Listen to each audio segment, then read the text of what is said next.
Hello everyone and happy Halloween. I am here with a ProtonJon and we have a fun little event for the holiday as we are both pretty big Castlevania fans and we've actually played most of the games. There actually are a few that I have missed over the years, but for the most part I've played every single English released Castlevania game to completion, which I'm pretty happy with. I love this series. And John, I assume that you're a pretty big fan of Castlevania II if you have played all these games.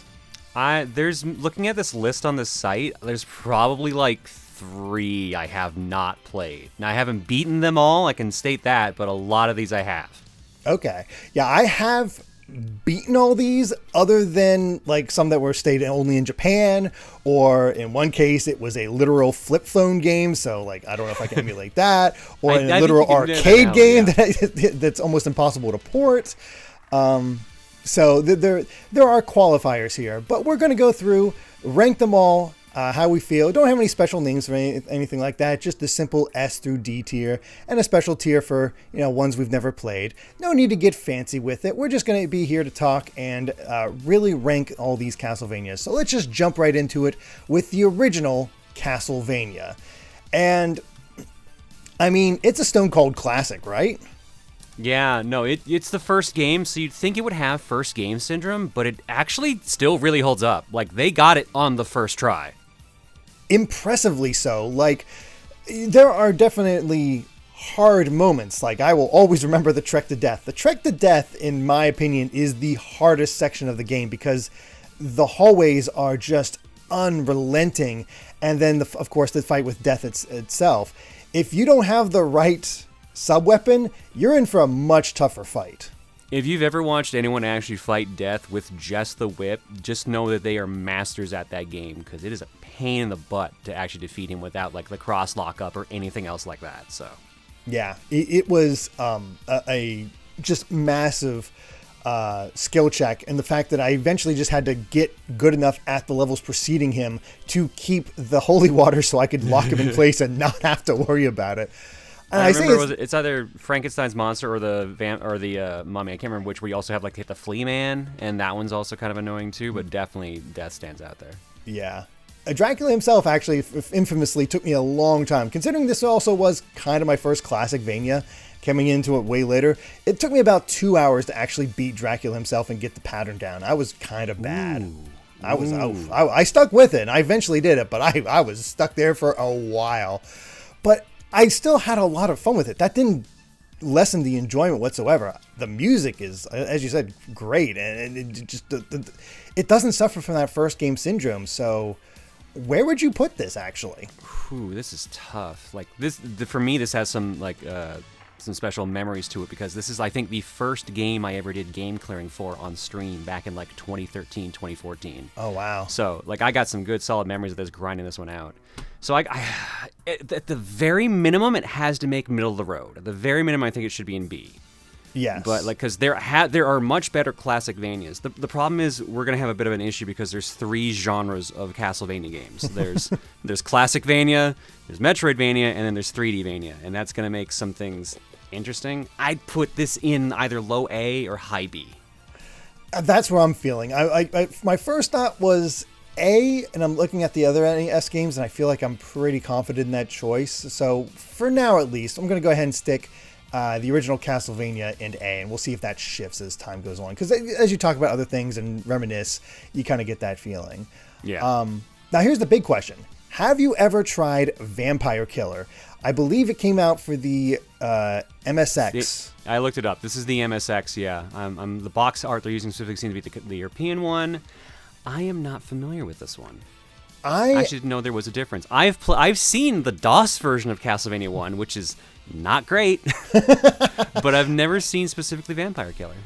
DOS versions tend to not be great. Having played the Mega Man DOS games, I'm like, no. Oh, man, you listen to the soundtrack of Castlevania for DOS. There's a soundtrack? That's a step up from Mega Man. So. It's an experience. It's an experience. You got to check it out. I'll have to do that. But as far as Vampire Killer, it seems relatively close to the NES version with one big caveat, and that's the fact that it's screen-based, and because of that, it's actually kind of Castlevania 1, but more openish, where you're sort of figuring out where to go, and there's not really a set path. So it is sort of the first dabble in Metroidvania, even though it really isn't. It's just more of an open castle. But again, I've never played it because I didn't really have access to it, and I just didn't include it in my marathon a long time ago. So I obviously this is going and never played because neither of us have played it, but it's an interesting footnote for the series. Reading up on it on the wiki article right now, I'm actually more curious about it than I thought I would be. So yeah, I'm going to have to at least check this out at some point. Yeah, I want to at some point as well, just to see sort of the Castlevania games I missed, and there's certainly a lot out there. It's unique. I don't know if it's good, but it's certainly unique, and starting the trend, a long trend of, let's just remake the first game. Let's just redo the first game over and over again. Konami would never do that again, right? Certainly not. They certainly went in a different direction for Castlevania II. Simon's Quest is infamous, for sure. Yeah. But I will put this out here right now. I don't hate it. You're saving me the effort here, dude. I was going to say, I'm a Simon's Quest apologist. I actually kind of dig this game. It plays really well. The experience system is interesting. It's not hard. When you compare it to the first game, it is really easy, especially the bosses. I think it's the easiest Castlevania game, straight up. It might be. It is dirt simple. The biggest problem with it is that it's a guide game. You need to have a guide if you're going to figure out where to go. If you're just figuring it out by yourself, that's where the issues come in. Because this is the thing. The game has multiple endings based on how long it takes you to beat the game. So no matter what, if you try to figure it out on your own, you're getting the worst ending by default. Yes, and you have to be pretty quick to get the best ending. But it's one of those things where when I did play it, I had a guide on hand. It was like where to go, what to do. And I felt like that was fine just to keep things moving since I was streaming it. And I actually did have a lot of fun. And, you know, this is the origin of Bloody Tears. It's hard to dock it for that. Yeah, no, like one of the best well-known songs in the series comes from this. There's some memes from like the translation, like, oh, what a horrible night to have a curse, like some of the other like NPCs in town. Like, it's not a great translation. If you play the ROM hack of, I think it's Retranslate, I forget what they actually called it. AVGN even mentions it in his video. That's actually a much better way of playing it, and I feel you don't nearly need a guide as much as you do in that version. Okay, that's pretty cool, actually. Yeah, so that's my recommended version of this, but I'm trying to figure out where I'm going to actually rank this. Honestly, I feel like it still has issues. It can't be higher than B. No, it has to be C. It does not deserve D. I don't think it deserves D. I think C is a solid choice. I'll put that in C. Yeah, I'm going to put that in C. I think that makes the most sense. Now, Haunted Castle. Oh, boy. Do you like arcade games with limited continues and any quarters you put in just restore your health? But even then, it stops after a little bit? Because, boy, does Konami have the arcade game for you. What in the world were they thinking? I don't know why, but Konami had this era in like the late 80s, early 90s where their arcade games, which are like, their NES versions are super well known. Their arcade ones are just weird. This game is very clunky compared to like actual Castlevania.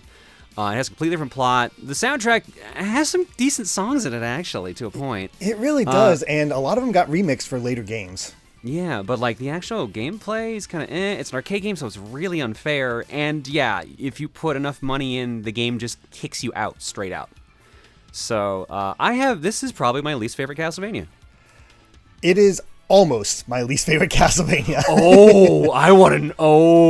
It is so cool. And the thing is, I think it's buoyed by the fact that it is. I had a way to actually beat it thanks to the arcade archives. Is how I originally played it. Obviously, now with the new Dominus collection, you have a way of having those infinite continues, and all of a sudden, it feels a lot more playable. It doesn't feel great, but fixing the save system or the continue system helps the game a lot. Granted, Simon looks ridiculous, but oh yeah, I'm curious if this is because of the Japanese ROM versus the North America ROM. It might be a change they made in North America that just because Konami again also really like to kind of take money from people. So oh yeah, they did. But yeah, it's absolutely going in a D mark. But fortunately, we don't have to wait long for my least favorite Castlevania. And I knew it. I knew it was going to be Castlevania Adventure. I hate this game with a passion. I hate it so much. It is, I understand it is an early Game Boy game. One of the earliest Game Boy games to ever come out. But it is so painfully slow with a punishing upgrade system with your whip, where you can get a better whip, but you only keep that better whip as long as you don't get hit, and good luck not getting hit. It is passable for the first level. It is worse for the second level. The third level is one of the worst levels I've ever played in my life, to the fact that I had to literally start save stating in order to beat it. If I played on a legit card, I would never beat Castlevania the Adventure. It is that slow walk to the right as spikes are coming down. Then you have a platforming section where spikes are coming from below, and then you have spikes coming in from the right as you go left, and then you have the boss. And do that in 3 lives. Good luck. Derrick, are you okay? Dude, you had that memorized. It is seared in my memory. John, I spent so long on that level, and I could not do it. Like, I was dedicated to fight Dracula for 2 hours. I could not handle that one level for not even that long. It would drive it. It's the slow walk speed. To be fair, I remember that too. I have to look this up because I know I've played this. I don't know if this is one I actually beat legit. I'm checking my backlog. Oh, I absolutely have not beaten it legit. I've thought about it. Like, you want to see me return? I beat it legit. I actually beat this. You legit beat this legit. On a cart. My god. Oh, I don't recommend it. It really is. It really is one of the worst Castlevanias. And you can say, sure, first game syndrome for Game Boy, because the other 2 Game Boy games are way better.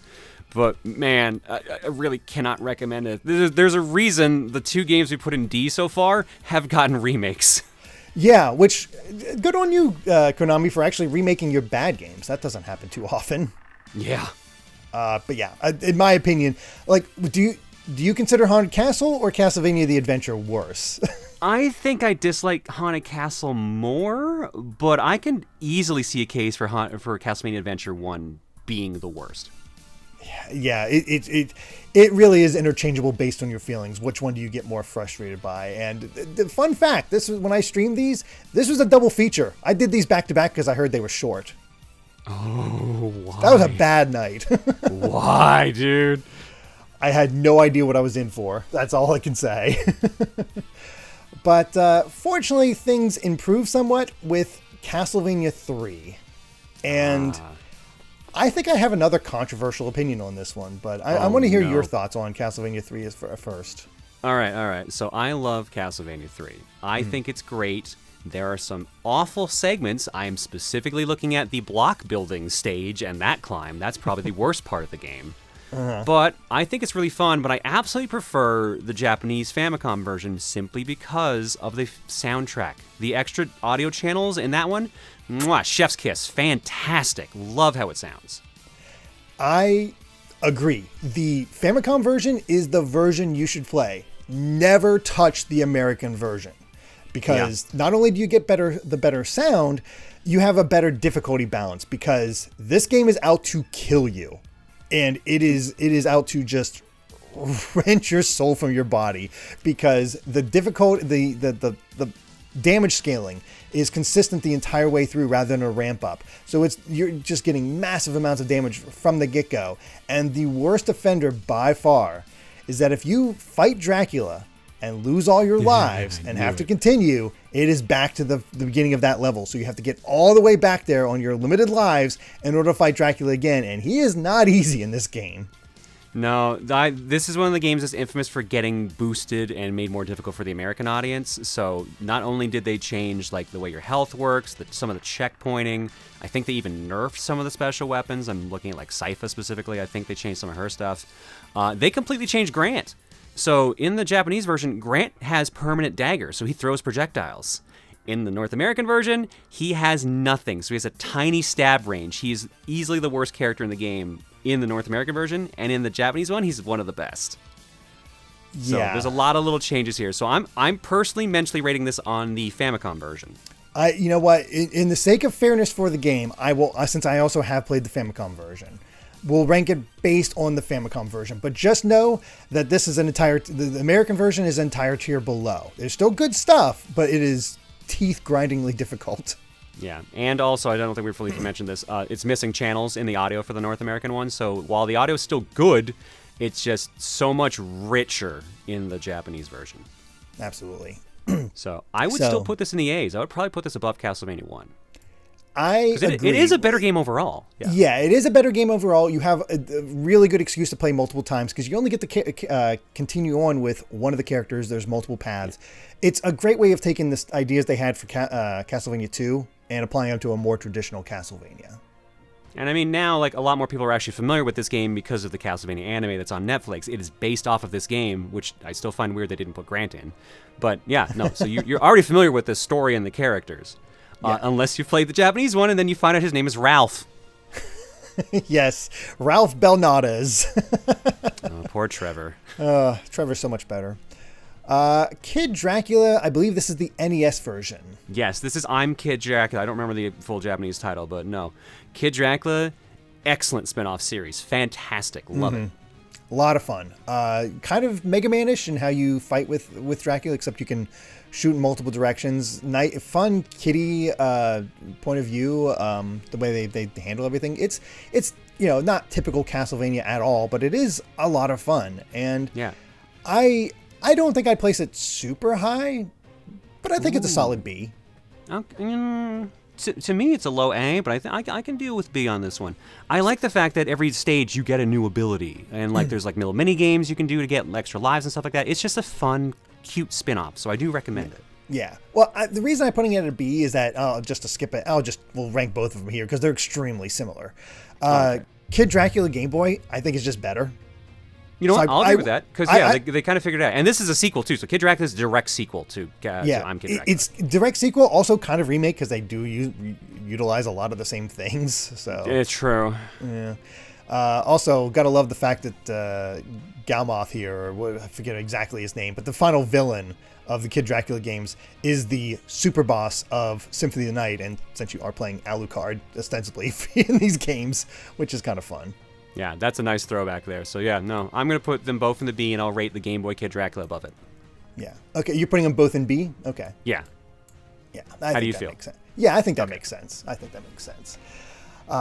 So yeah, this is probably my biggest surprise ever for the series when I was going through, because after the adventure, I'm like, I don't know if I can do any more of these Game Boy games, but I get the Belmont's Revenge, and this is legit a great Castlevania game. This is up there. No, they figured it out after the first one. They're like, okay, we got to figure this out. And they did. It's kind of Mega Man-ish because you have multiple castles. There's 4 castles to choose from. You get to choose which one you start with. I don't think it matters which one you choose, but it creates some different environments to go through, and it is so much more fair. It's certainly challenging. When you get to the final castle, it is certainly rough, but it is much more manageable. I beat it legit. It's a hidden gem, and I was really excited when I saw it was included in the Classics collection. No, Belmont's Revenge, excellent choice. Like you can tell how much more of an improvement is over the first one. The music's just so much better. The speed is so much better. That's the immediate thing you'll notice. If you're gonna play a Game Boy one, like this is probably high up there. I like the last Game Boy one more, but that's just me. Really, a lot of people like Belmont's Revenge. Yeah, no, I love Sonya. And we'll get to that later. So yeah. Sonya is great. I don't know if she's enough to lift up the entire game. Fair. It has been a while since I played either of these. Yeah, but hey, at least she got her flowers and got on NSO. But we'll get to her. As far as Belmont's Revenge, though, again, it's just a ton of fun. But where would you put it? Like, this is tough for me because like it is a good game, but there's so many better games. That's the issue with Castlevania, is that you have a lot of good ones, but how do you rank them? What is better? And I'm feeling high C, low B. I'm thinking low B. I don't feel I like it more than Simon's Quest, so I think I would definitely put it a rank above there. Yeah, that's right. Would you put it above the Kid Dracula games? Personally, me, no. Okay. But I like the series more than you do. That's true.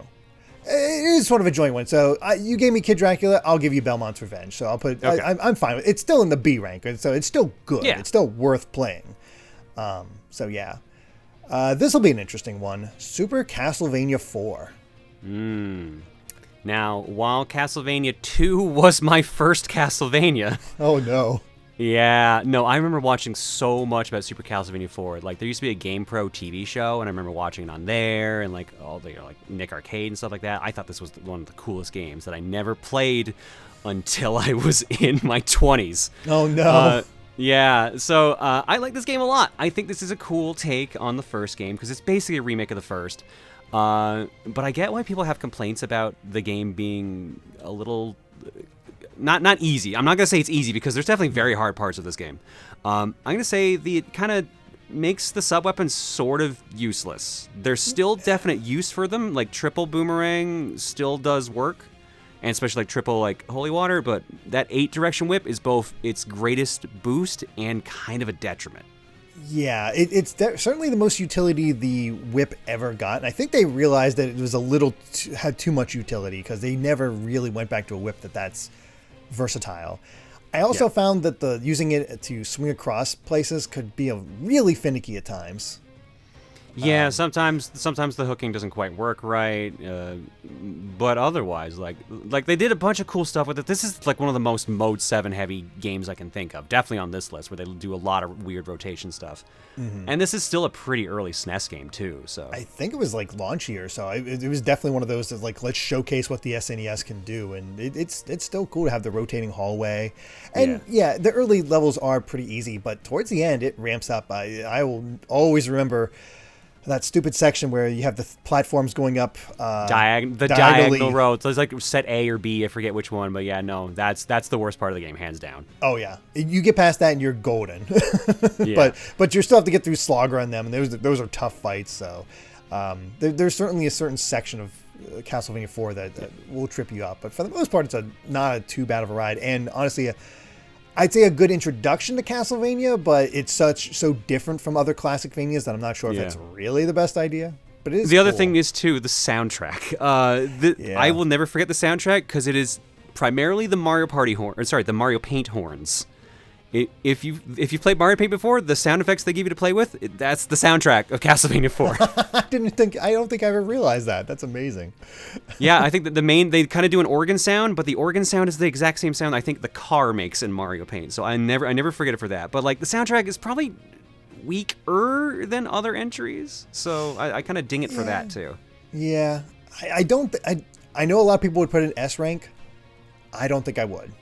Ooh. Yeah, I would put this at least an A. It's definitely A. It's absolutely A. But I would rank it above Castlevania 1, but I don't think I'd rank it above Castlevania 3 based on just the soundtrack. Yeah. It's definitely more playable than 3 because you have so much freedom of movement. Like, you're not locked into your movement jump or your movement arc when you are in this one. And the whip movement's so fluid. Yeah. It's weird because I think most people would prefer playing Castlevania 4, but I think Dracula's Curse, at least Famicom, offers a lot more. Yeah, I would put it in A between the two games. Yeah, I'd agree.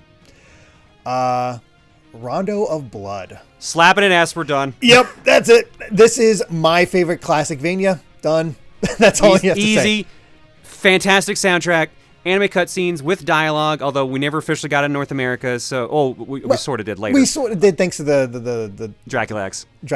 But we got it much later. Like it's good cutscenes, great soundtrack, fun gameplay, second playable character with secrets you can find, multiple endings.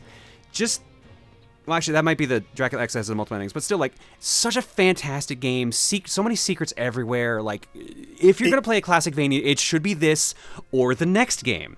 So that's, Castlevania Rondo, easy S. Easy S. I love this game. It is so easy to go back to and play. It is just immediately fun. So, yeah, that was easy. Yeah, nice and fast. Castlevania Bloodlines. One of the few games that does not have a playable Belmont. It actually takes a Morris character from the original Dracula lore. So that's cool for that. 2 playable characters again, and they both play kind of distinct. They have special moves that work different for each other. They bring back the whip swinging mechanic if you play as John Morris. Yeah, and you got the multi-directional stuff with the lance. Yeah. It honestly shocked me because This had not been re-released at the time that I played it, so I had to hunt down an original cartridge in order to play this thing because I was going. Those are not cheap. No, because I was sort of like, I don't want to emulate it. I want to play legit as much as possible. Yeah. And it was. I'll tell you how good this game is. I was working with a Genesis controller that had sticky buttons. Oh no! So that made things a lot tougher, but I still love the heck out of this game to the point. I don't know if it quite reaches S, but it is I would put this in S, not above Rondo, but I would put this in S. I think this is genuinely a great game. The 2 players give it some variety because there's different paths you can take. True. It has the item crash that was in Rondo. It has a completely different fights for everything. It is a unique game. It's the only one that made the Genesis. And the soundtrack's actually pretty good for Genesis too. It's got some great tunes. Like I would slap this in low S. You know what? You convinced me. You convinced me because it really is that fun of time. I'm so glad it came back thanks to the Genesis Classic and it being on NSO. It's much more widely available. If you have not tried it yet, absolutely play Bloodlines. Bloodlines it's in the re-release too, the collection, right? That's true. It is in the collection. Yeah. So there's a couple ways to play it. Much more easy to play this time around. Dracula X, our answer to not having or not getting the PC engine or TurboGrafx. This is Rondo of Blood at home. Yeah. I like it. I actually kind of dig their version of the opening theme for, I guess it's Trevor's theme, or not Trevor. Richter's theme, yeah. Thank you. Yeah, I think it's like a decent version of Richter's theme. Some of the other songs don't stand out as much to me. It's definitely not as good as Rondo. No. And screw that final boss fight. Oh my God! Who decided to put a final boss fight with bottomless pits? Yeah. So for those who don't know, the final boss fight of this game is completely different. Actually, I think all the boss fights are basically different from Rondo. Mm-hmm. The final boss fight, you are in a room full of different pillars up and down that have pits in between them. Any hit from Dracula, if you're not careful, will knock you into a pit and instantly end the fight.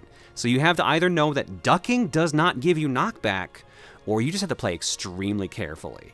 Mm-hmm. Yeah, I got it. I got it eventually. I stuck through it, but it is not an easy time, and I think it is too difficult for its own good, and it's hard not to directly compare it to Rondo. But I mean, let's be real. Rondo also is a little too difficult for its own good at times. But Dracula X just feels a little clunkier. It's just something about it doesn't feel as good as Rondo. And honestly, I don't think I like this as much as Castlevania IV. No, it's not as good as Castlevania IV at all. Honestly, maybe because the difficulty just got me that much, but honestly, I put it down in C. Ooh, I'm not sure if I go that far. I would probably put it in low Bs, but I'll meet you in the middle and go to C in front of Simon. Yeah, personally, I would probably play it more recently than Belmont's Revenge, or like more sooner than that. But I'll concede on that one. I'm trying to think on this one. Would I prefer to play Belmont's Revenge or Dracula X? And it's so hard. You're comparing an SNES game to a Game Boy game. I know. Yeah, exactly. See, because I didn't hate my time with it. It just was nowhere near as good as the other ones. So. I'll tell you what. I'm going to give you this one because there's one in particular that I want to fight for that I'm going to try to full rank on. But so you put this in front of Belmont's Revenge? I was gonna put it behind, but I'll put it in front of Belmont's Revenge. I'll put it in front. Okay. So it'll make me. I'm okay with it. I'm okay with it. It is perfectly playable, but the difficulty could turn you off. So there is that whole aspect. And again, we have Rondo of Blood at home. Yeah, exactly. There's little, unless you want to check out the new stuff, there's little reason to play this. Like Maria's in the game. She's not playable. I think there's only one ending, and it's just so lacking comparative. Yeah. But then we have Symphony of the Night. All right, this is where the gameplay changes significantly. Yeah. And this was the game that wasn't completely praised when it fully came out because Konami really wanted to push the 3D aspect. And a couple people at the time said that they didn't like this as much as the 3D version. Ironically, it still got praised pretty well, and it's definitely a cult classic. But it might be I was about to say it might be my least favorite of the Vanias simply because of the other games just kind of getting it more. But I'm gonna dance back on that a little bit because actually it's still pretty good. Yeah, there's quirks in it I dislike though. Yeah, there's definitely quirks. I don't think it's the end-all, be-all Metroidvania that a lot of people put it as or see it as. I think it's a symptom of not playing the other Metroidvanias, the GBA and especially the DS ones, which thank you, Dominus Collection. But Symphony of the Night has issues. It's a lot of fun.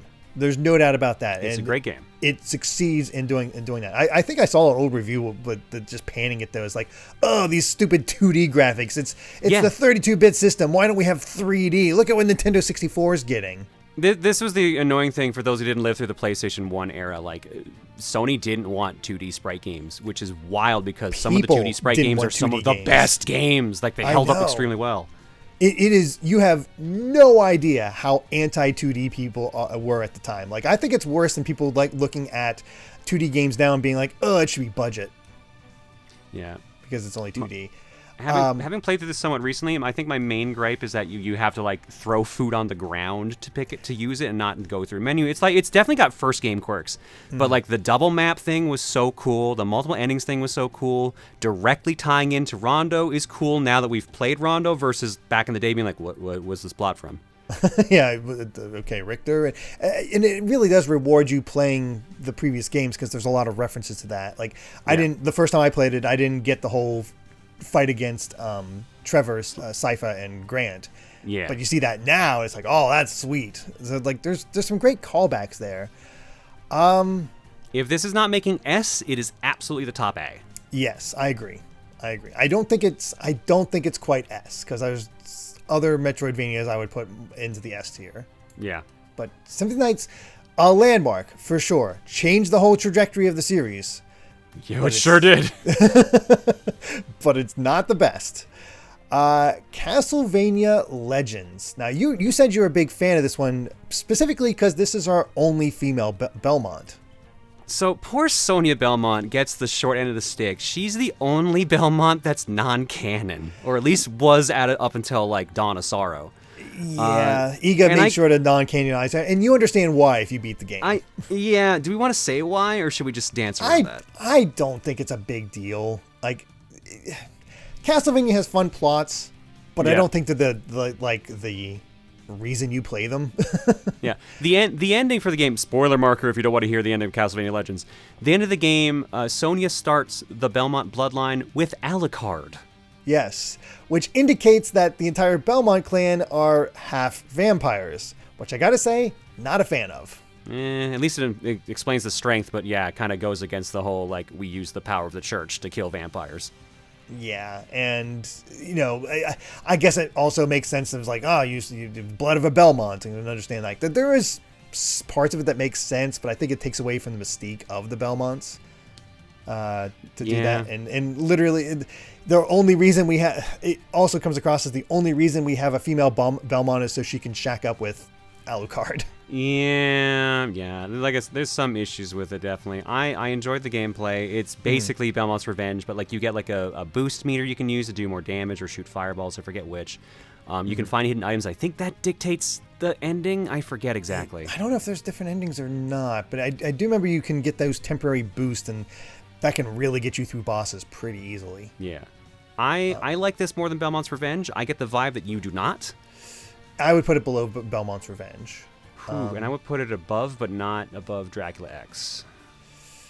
It's hovering around there. I'll concede it to you. I'll concede it to you for this one, just because I think it's still a fine game. I am very glad, since it didn't get part of the collections, that it is on NSO now and available to play. Iga just really doesn't want. I guess they're Konami because the E is not there anymore. But they just try to bury this game. It's not that bad. It's really not. It really isn't. It is a good time. I think part of the reason Belmont's Revenge was so high up for me is because is literally coming off of the adventure. So it's like, it's that big jump that sometimes makes the game seem much better than when you compare it otherwise. It's definitely not as big a jump from Belmont to Legends as Adventure is to Belmont, so I'll agree with that. Yeah, like just to have a point of comparison, everybody praises Mega Man 2, but that's only because Mega Man 1 is, but Mega Man 2 is such a big leap, and you don't have that giant leap for later Mega Man games, even if there are better ones than Mega Man 2. I feel like I struck a nerve there because you got quiet.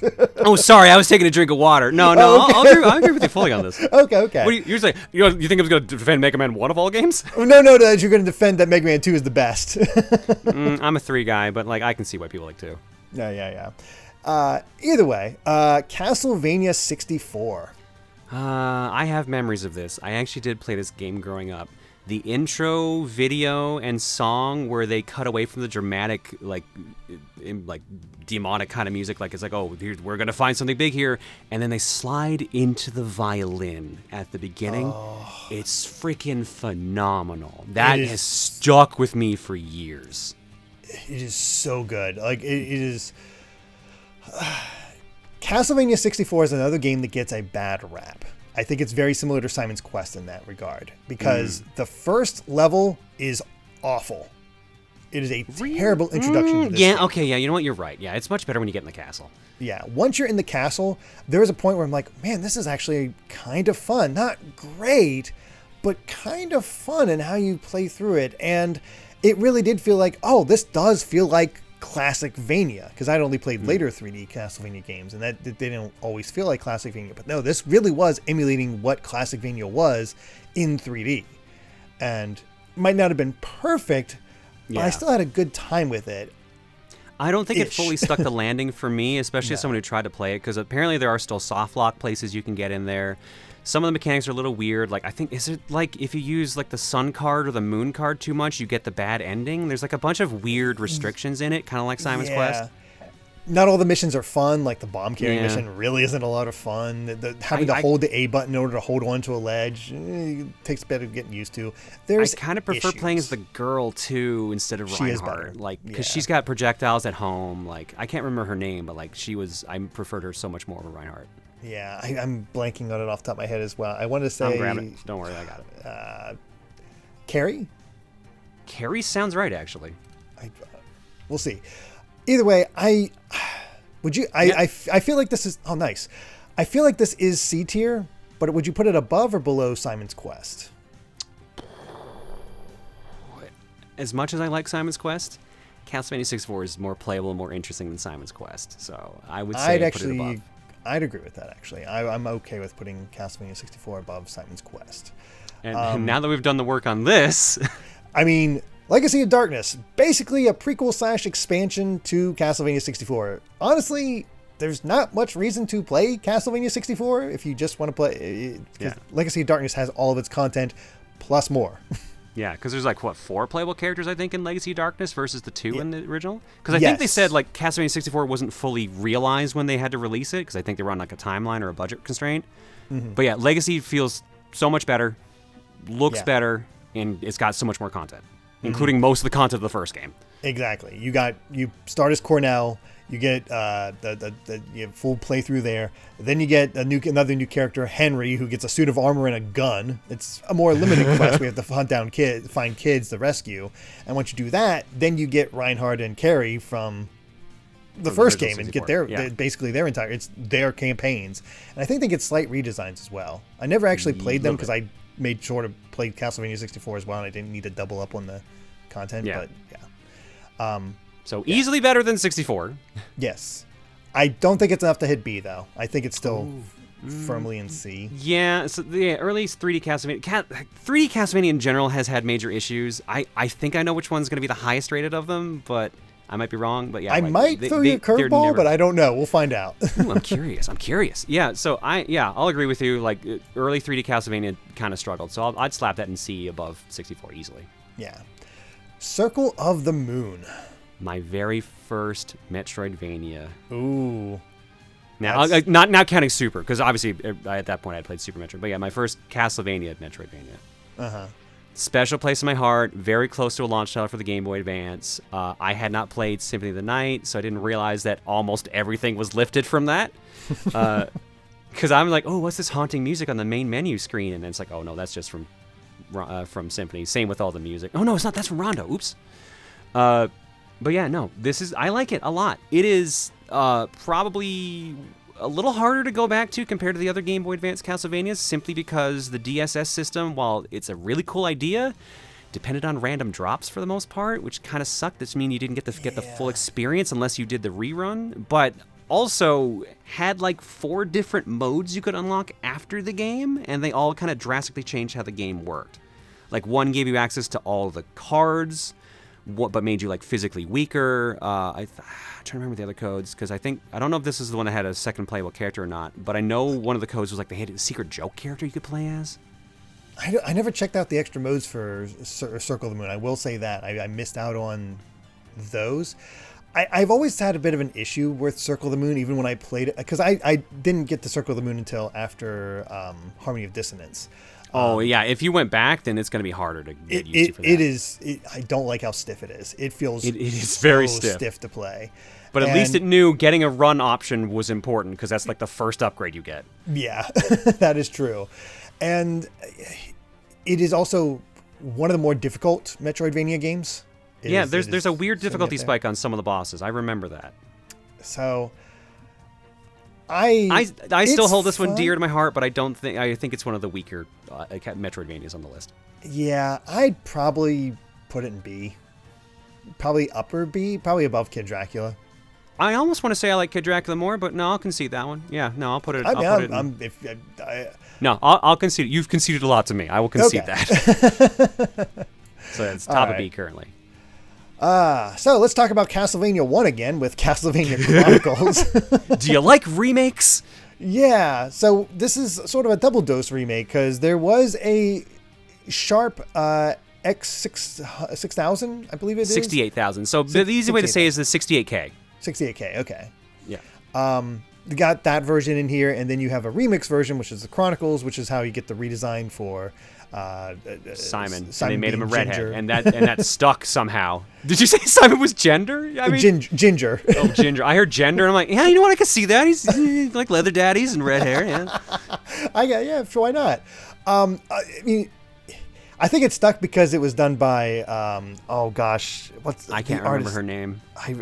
Amazing artist, and I think she did all the Game Boy Advance art and a little bit of the DS. Fantastic. I'm pretty sure it's she anyway. So fantastic artist. It is regardless. she. I just forget it. I know she shares a name with somebody else, which is probably why I'm like going over my developers. Like, it has the same last name, but I can't remember it off the top of my head, and it's killing me. But either way, Castlevania Chronicles is the Sharp, the 46, 48K, 68K, 68K is not good. It is far too hard.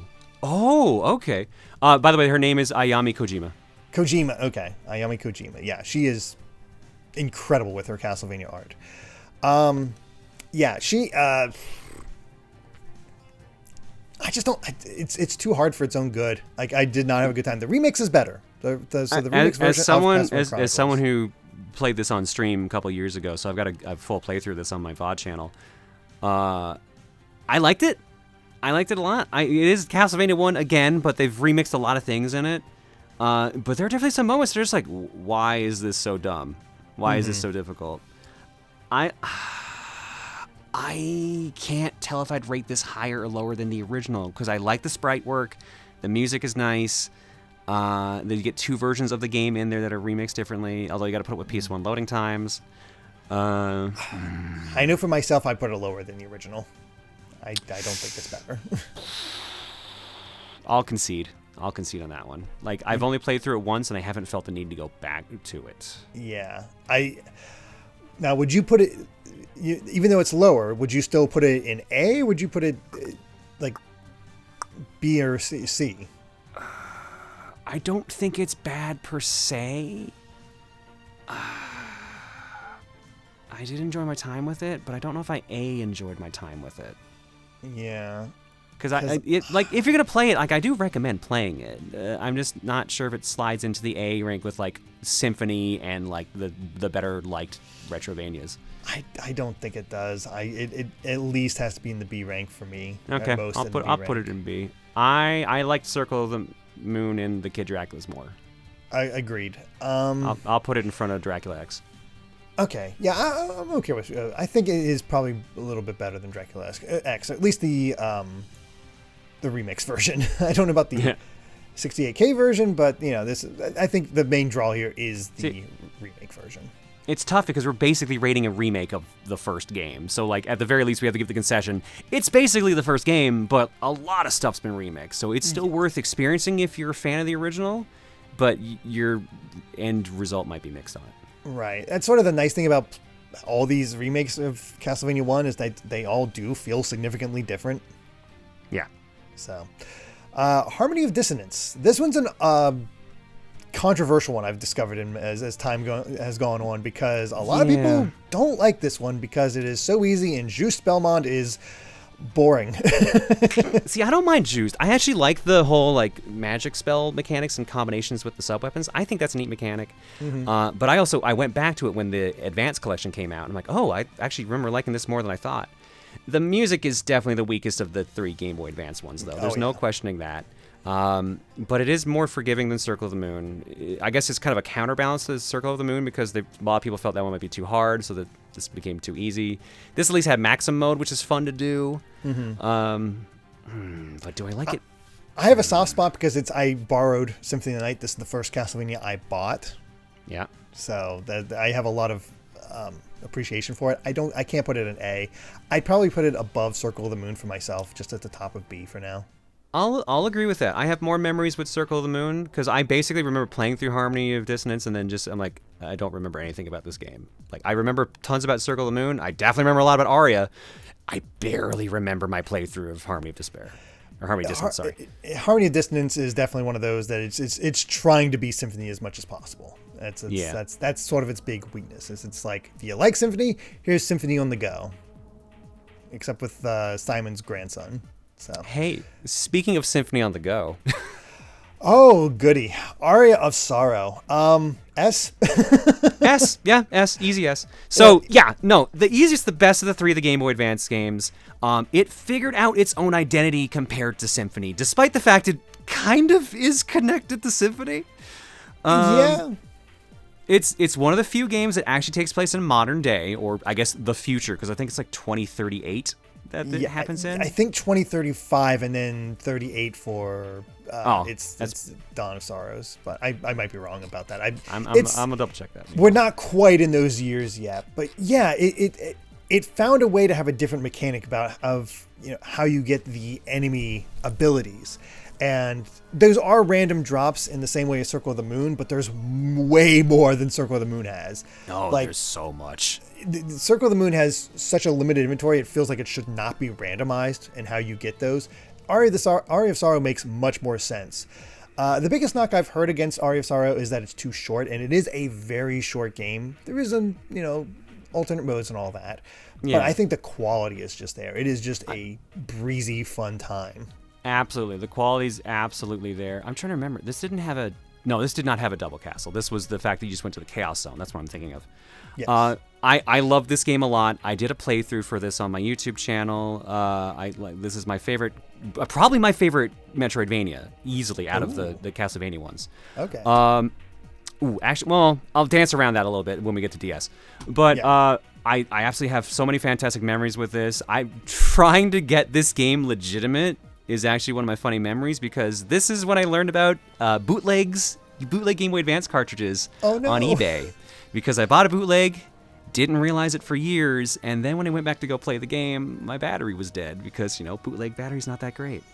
So, I love this game to death. I love the fact that it's actually a modern day Castlevania. So you have guns, grenades, rocket launchers, rail guns.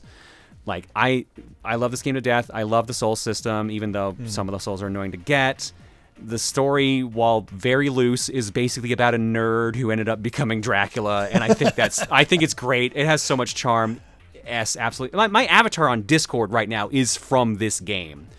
In my playthrough, one of my favorite attacks is Attack Kittens. It's where I think it's Student Witch, where you throw a cat. That's just the projectile.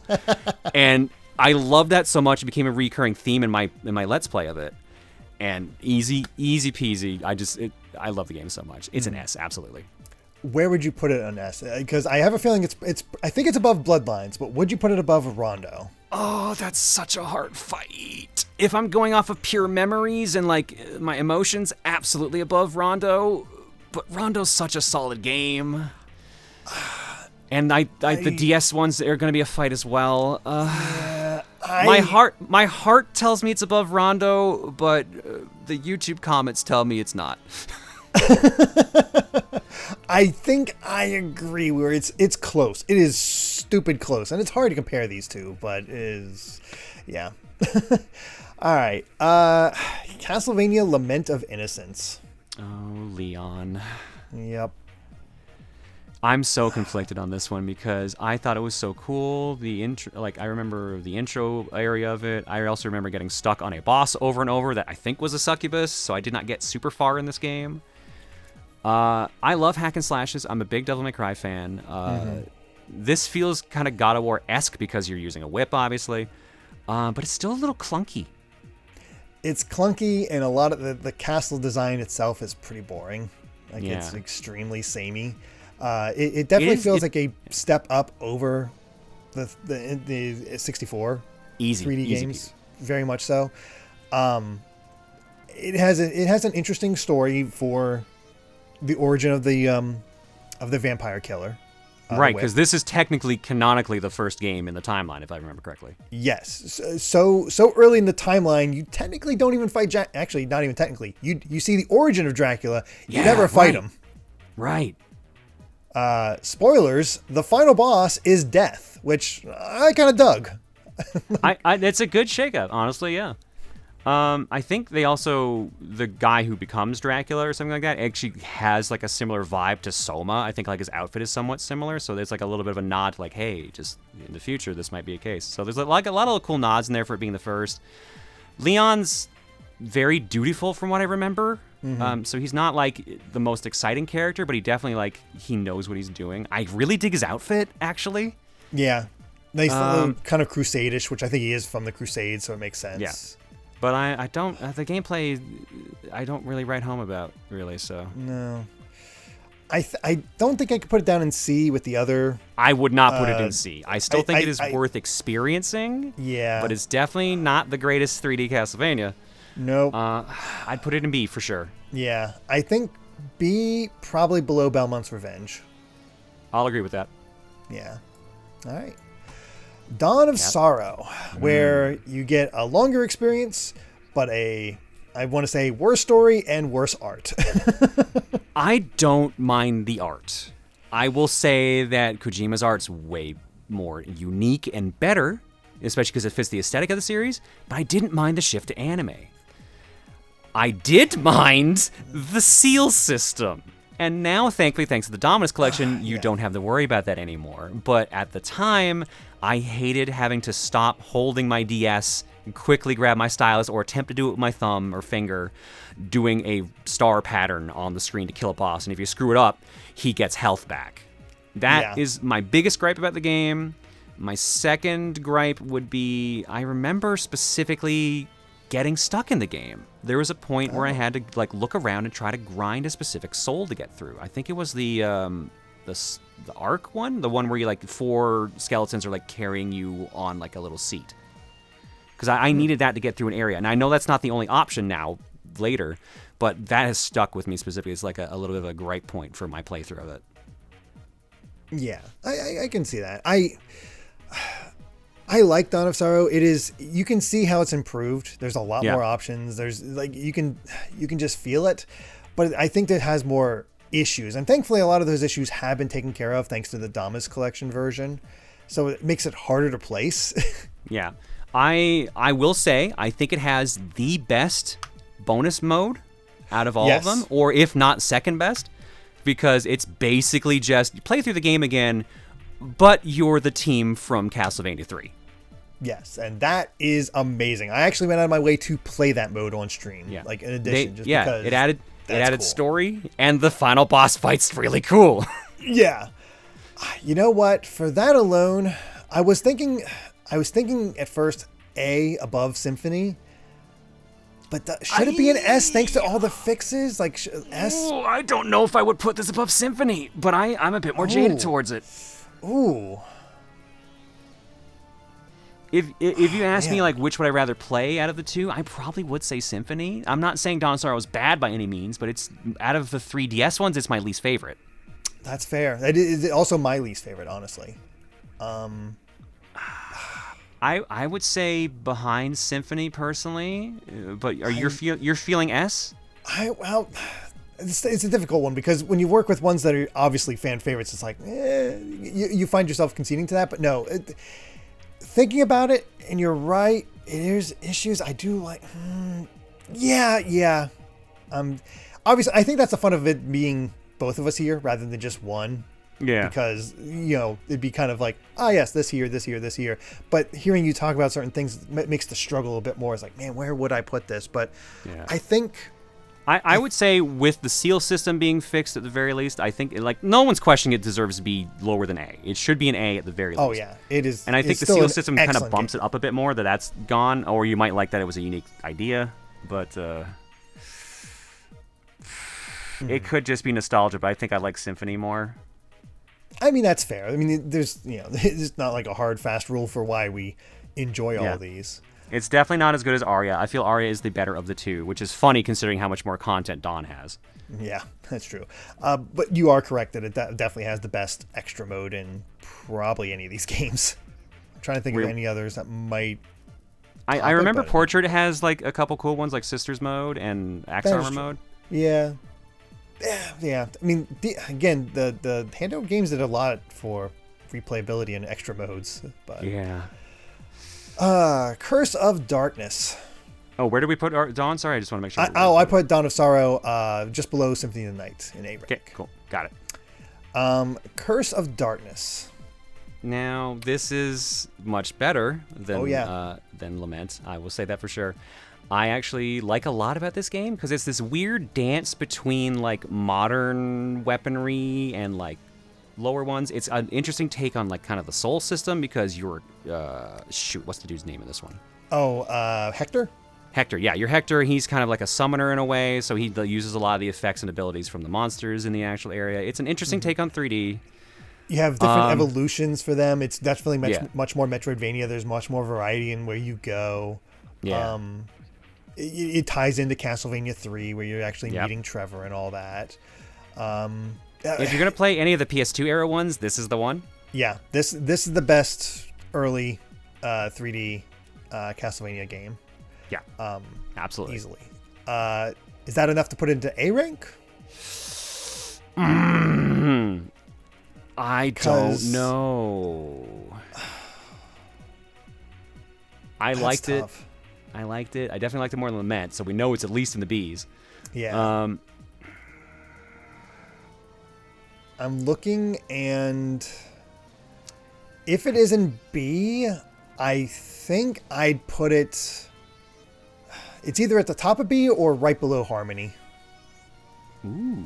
Yeah, I'll concede that. Because I had a really good time. I'll let you decide whether above or below Harmony, because I honestly I don't know. It's been so long. I'll put it above Harmony. While this is one of the ones I never finished, I definitely enjoyed my time with it. Yeah, I think if I remember correctly, it has a pretty great final boss. Like it's a pretty great. There's a reason like a lot of people praise it above Lament. So yeah, it is a significant step up. But I do not think it is the best 3D Castlevania. No. Okay. Oh, I'm very excited for that one. See which one you think is the best 3D Castlevania. There's not many left. No, that's true. And next up is Portrait of Ruin, which actually was the last of the DS games that I actually played. Wow. Okay. Yeah, I came to this one late. I think the issue is that I saw that it had a similar art style to Dawn of Sorrow. I already wasn't a big fan of the drawing. No, dude, don't do this to me. No. The drawing of it. I just didn't play it until I did that whole marathon. And then I was like, oh God, I was an idiot. This is amazing. Yeah, dude, it's my favorite of the DS ones. Absolutely. I love it. The charm of it, like the rapport that Jonathan and Charlotte have, just like the charm of all the worlds, all the weird weapons you get, all the crazy spells. It feels like it's just chock full of content for the characters. Like, you have so many options. I'd say arguably almost as much as you get with the Souls in Aria and Dawn. It just feels so good. I really love this one a ton. Yeah, it's really fun. I was immediately enamored with it, and I loved the music. Well, one, the music is fantastic, and two, I love the excuse to get just so all sort of different with the locations that you go to. It's like never been to ancient Mario Egypt. 64 of Castlevania. It really is. It is a ton of fun. I will say it's not my favorite of the DS, and obviously that only leaves one. That is fair. The other one is really good, and I bounce back and forth sometimes, but I think I've settled on Portrait. I can't blame you for that one at all. It is just you have that more physical way of fighting if you prefer that. You have their magic if you prefer that. I love the way you can go back and forth or team up. The team up's so good. And they even find a way to have Jonathan use multiple weapons besides the whip. Like, for example, I forget his name, but the protagonist of Circle of the Moon. That's Nathan. Nathan was sort of stuck with in that case. So you have that sort of variety there. Although obviously by the time you get the vampire killer, it's like, oh yes, now I'm ready for this. I'm ready to start whipping some things. And honestly, I really enjoy the story. Yeah, the story is solid. It is a continuation of Castlevania Bloodlines, because you are the direct descendant of John Morris. You're his kid, straight up. Mm-hmm. Eric Lecard's also in it, and there's like a bunch of connections to that. So like you don't need to play Bloodlines, just know that it's connected basically, because Bloodlines did not have much of a plot otherwise. Yeah, just be aware of the characters. It also really goes into depth about why there's no Belmonts for a while. Yeah, which I thought was actually a really neat thing, because like since the entirety of Castlevania is based off of the Dracula story, or Nosferatu, whatever you want to call it, the whole point of the Morrises and all that. So it's really neat that they actually brought that back and try to tie it up. Mm-hmm. There's just so much charm with this game. I love how some of the weapons are absolutely silly you can get for Jonathan, like a cream pie or a paper airplane. I love the whole team up mechanic. Oh, you didn't use those? I did. I made sure to use them. Okay. Plus, might be one of the best final bosses in the entire series, like the 2-on-2 battle. That's pretty great. I don't even know if I want to spoil it, but it's pretty solid. Yeah, no, this to me, this is my favorite one. But like I said, I bounce between that and one we haven't talked about yet. Mm-hmm. I would put this in the S rank. I do recognize that it is very busted at times. You can break the game wide open, but I think that also kind of adds to its charm, because I love doing it. Kind of the fun of a Metroidvania, honestly. So here comes the question. Obviously, it's above Aria. Is it above Rondo? I'm not actually. So this is where I dance back and forth, because I have a lot of memories for Aria, which is why it struggles. I would argue it is the better game because of the content they put in it, so I will rate it above Aria begrudgingly. But Rondo, I feel like Rondo has the same issue as Symphony, where it's kind of held in reverence. It's tough. I will put it above Rondo. Ooh. This is tough. I'm not going to argue against that, because I was honestly leaning that way too. But I also am one that kind of prefers Metroidvanias to Classicvania. I still enjoy that's the problem. Classicvania, but it's so hard to compare the two because they're so different in a sense. But like I definitely lean more towards liking the Metroidvania style. So I will say Rondo's easily the best of the classics, but I'm going to say Portrait I would put above that. Mm-hmm. Now, here's one I definitely never touched, Order of Shadows. This was a flip phone cell phone game. I think it did get released here. I never touched it. I didn't buy cell phone games at that time. I barely buy cell phone games now. I never heard of this, genuinely. So I've been like looking this up and be like, what is this? I'm not familiar. It is essentially Castlevania on a flip phone. It's probably as janky as you'd imagine there. Obviously, we can just go ahead and stick this in never played. It'd be fine. But yeah, I've never touched it. We had a little bit of a break just then, so during it, I actually looked up a long play of Order of Shadows, and it is absolutely a flip phone game from that era. Oh, wow. I don't know how else to describe it other than imagine like every song has the most beep boopin' level of like remix. It controls clunky. It is an early phone game in everything. So if I played this based on how it looks and controls, I would probably slap this in an easy D. Yeah, I can see it being a D level game, but it's also the medium. Like, I don't think there's any good phone games from that era. Yeah, that's fair too. Like the simple was usually better around that era. Like they got good after a while. Like I remember there's like a Prince of Persia game around Sands of Time that was apparently pretty decent. Okay. But yeah, it's a fine line to walk. Like people were trying to push it as much as they could, and phones back then, before iPhones and all smartphones, just couldn't do much. No, not a bit. But here comes an interesting point of conversation. Dracula X Chronicles. The first time Americans got the chance to really play Rondo of Blood, because this is the first. This did come out before Rondo released on WiiWare, I think. Yes. So that sounds right. Yeah. So this was our first real chance. It's a 3D, 2.5D, I guess, remake of the game, but you could find and unlock the complete playthrough of the original Castlevania Symphony of the Night with brand new voice acting and Rondo of Blood with translated and with voice acting. English. Yeah, if memory serves, I think it's the exact same dialogue in the Dracula X version and in Rondo. Like I think straight up, it's the same voice clips because the dialogue happens in both. I don't remember for sure because I know like it's a little goofier in actual Rondo versus Dracula X, which plays it pretty serious and straight.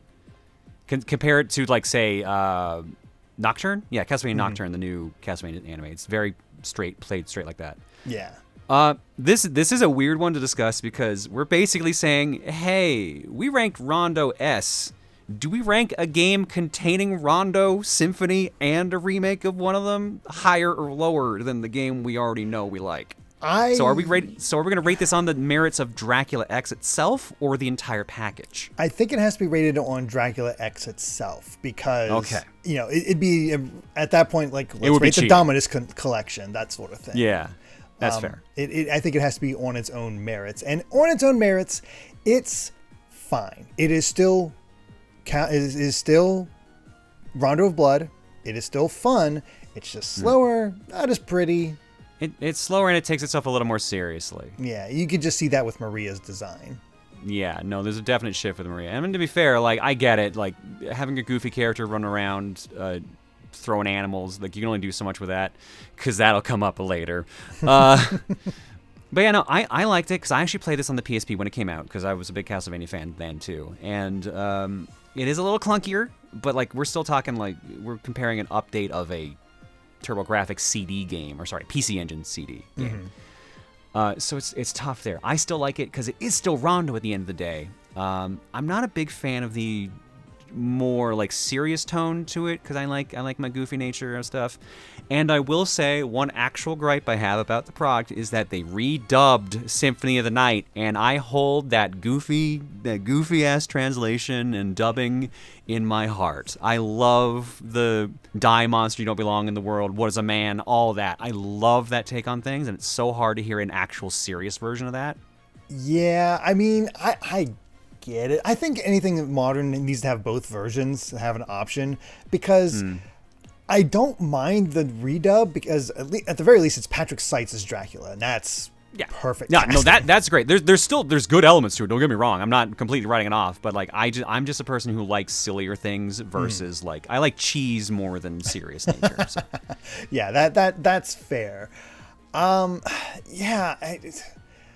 I had a good time with Dracula X Chronicles. It's definitely nowhere near to the same caliber, and it even tried to add some new things. I forget how you activate it, but it is possible to have to fight Richter's girlfriend because she gets turned into a vampire.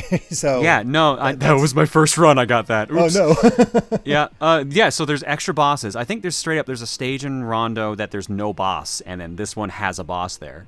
So there is extra content. So in my mind, I don't quite think it's an S, despite it being basically Rondo. But I do think it's at least an A. I do think it's worth trying out. And people can play it on PS4 now, so it's not locked to PSP. It's still going to feel like a PSP game because it was.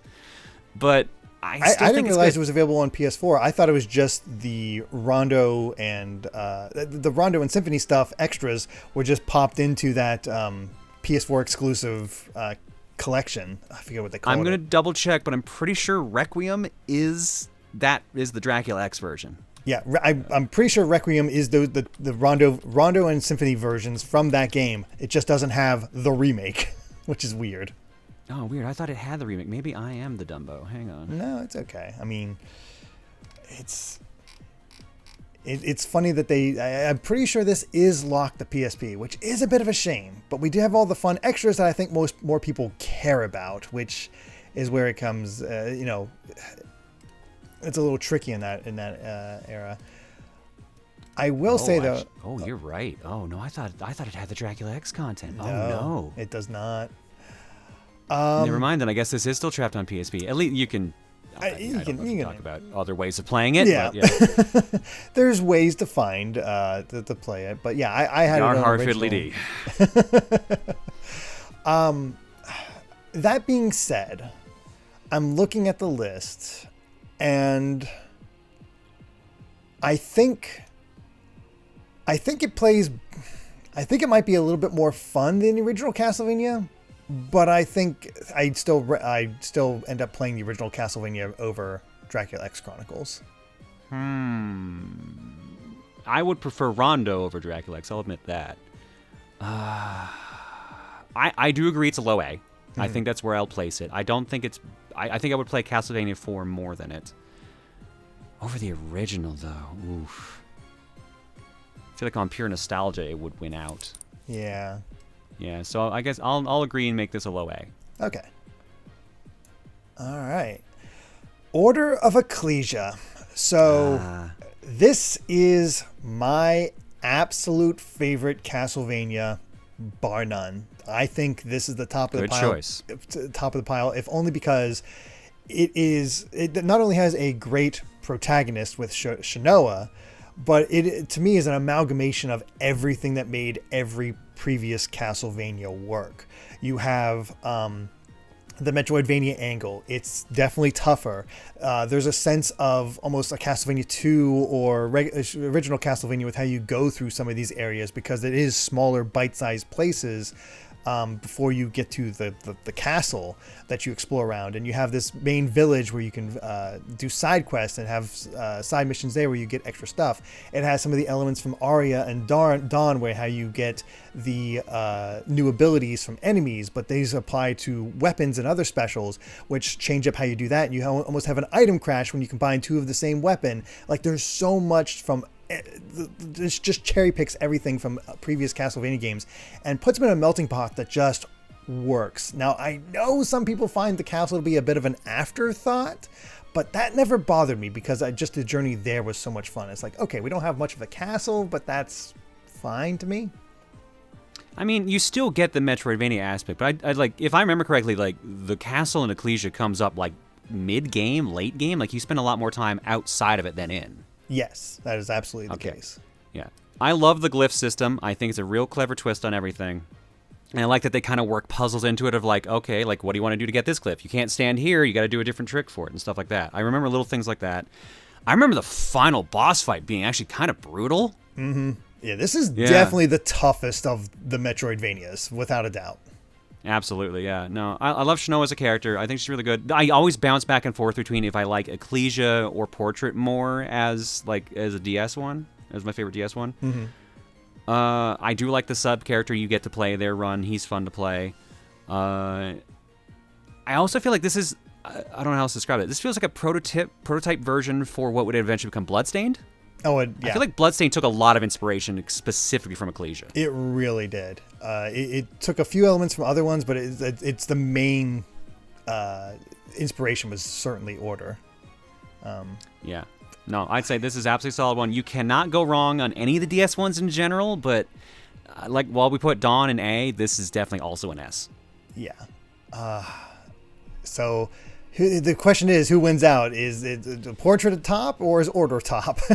I mean, no matter what, like, I'd say they're interchangeable, honestly, because like I've gone back and forth and said, oh, Ecclesia's my favorite. No, it's Portrait. I like the more goofy nature of Portrait, and that it feels still a bit more like the other ones, because like Order has its own feel to it, even though it's still the same basic Metroidvania.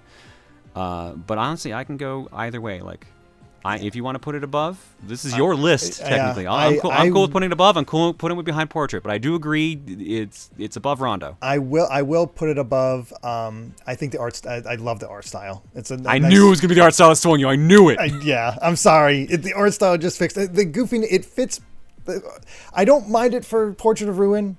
It's only Dawn of Sorrow that messes with me, but only because we already had the better art style with Aria of Sorrow, so the shift doesn't work.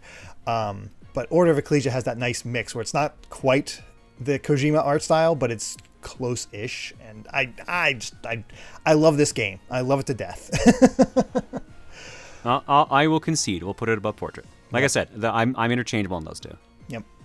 So time for a remake that's not the original Castlevania, Castlevania the Adventure Rebirth. Something that is very much locked to WiiWare and not available anymore because WiiWare is dead. And Konami really needs to port these Rebirth games because while it's not my favorite, it is certainly better than the original. Yeah, so for those who don't know or weren't around for the WiiWare era, Konami made, I think, 3 Rebirth games. It might have been 4, but I only remember 3. Castlevania the Adventure Rebirth, Contra Rebirth, and Gradius Rebirth. And Castlevania was considered the best of the 3 by far. And honestly, it's really good. It is a remake of the first Game Boy game, and it's just done so much better. Better controls, obviously better graphics, better stage design. There's way more stages. I think there's branching paths. I don't 100% remember that. I don't remember. But like it's so much of a better package. It is obviously than the original game, but it's a really solid classic Vania. It's almost not even a remake because it barely has anything like it doesn't take the levels or even mention much of the theme from the original game. It's just like, okay, we're gonna call it this and feature the same Belmont and just make something just better. I think like the first stage starts off the same way, and then they just start going off the rails with it. So, like it is absolutely a love letter to the Castlevania Classic series, no doubt about that. I like it a lot. I don't think it's better than Rondo. No. And at least you can access Rondo more easily. But I do still think it's a solid choice. It's got some challenge to it. I do remember when I did the playthrough on it on stream that it was a bit rough. I like how the more we do this, I realize I've played through most of these on stream, so you can probably find my playthroughs all over YouTube. I mean, mine's on my personal channel as well, like every one of them. They're years old at this point, but they're there. Yeah, exactly.